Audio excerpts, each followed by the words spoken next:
Bonjour, pour ce petit tutoriel sur GIMP, je souhaiterais aujourd'hui vous montrer comment détourer un objet pour l'insérer dans une autre image. Alors, j'ai prévu deux images, je vais donc ouvrir et sur mon bureau, j'ai prévu l'image suivante d'un robot. Toujours accepter la conversion, comme ça GIMP le met dans le bon format. Et je me propose donc de détourer ce robot pour l'ajouter par exemple sur un autre fond. Alors, première étape pour détourer un objet, il faut cliquer droit sur son calque et ajouter un canal alpha qui nous permettra de jouer avec la transparence.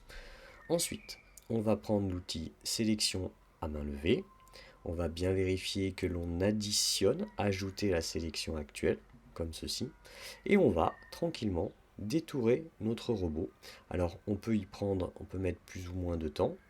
On peut par exemple jouer sur euh, le zoom de l'image, histoire de faire quelque chose de très précis. Pour ma part, histoire de ne pas mettre trop de temps, je vais faire un détourage grossier, mais vous pouvez évidemment faire bien mieux. Voilà, par clic successif, on sélectionne donc son image, comme ceci. Voilà. Je fais vraiment ça très mal. Alors ce qui est important, c'est de bien finir son détourage en cliquant sur le premier point, voilà, que l'on avait sélectionné, comme ceci. Le petit pointillé apparaît ici. On peut éventuellement modifier les points, c'est-à-dire que si je me mets sur un point, je peux tirer. Si je vois qu'il y en a un qui était mal placé, par exemple, en prenant un zoom plus important, je m'aperçois, eh bien ici, que voilà, je ne suis pas bien le crâne, donc je peux ramener le crâne. Là, je suis un petit peu trop loin, donc voilà. On peut ajuster, comme ceci, sa sélection pour qu'elle soit meilleure. Très bien. Je m'aperçois qu'ici j'ai une zone que je ne veux pas. Alors je vais valider cette élection en appuyant sur Entrée. Voilà, des petits pointillés apparaissent. Je veux maintenant enlever cette zone qui ne me sert à rien. Donc c'est toujours avec la sélection, mais cette fois-ci avec une soustraction de sélection. Donc je sélectionne l'outil sélection soustraire. Je sélectionne la zone dont je ne veux pas, comme ceci. Voilà. Je finis bien par le premier point. Si je suis satisfait de ma sélection, je clique sur valider. Voilà, mon robot est sélectionné. Alors moi je veux supprimer pas le robot, je veux supprimer le fond, donc il me faut inverser la sélection, comme ceci. Inverser. Voilà, maintenant c'est le fond qui est sélectionné et je vais donc pouvoir l'effacer pour conserver uniquement mon robot.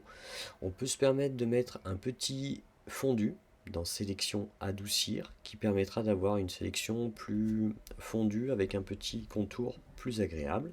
Et maintenant, j'efface, édition, tout le fond. Le voilà. Alors mon détourage était grossier, on note ici voilà des petits pics, ici il en reste, il aurait fallu faire quelque chose d'un petit peu plus précis. Et derrière apparaît un fond avec un damier gris qui est donc de la transparence. Alors pour s'en assurer, eh bien je vais importer un fond, fichier, j'ouvre en tant que calque et j'ai pris un fond complètement différent. Voilà, celui de la savane par exemple. Si je veux faire apparaître mon robot, il faut bien évidemment que je le mette au-dessus de la savane, comme ceci. Alors, je vois qu'il est trop gros, je vais d'abord le désélectionner, et puis je peux le redimensionner par exemple avec l'outil qui est ici de mise à l'échelle, comme ceci.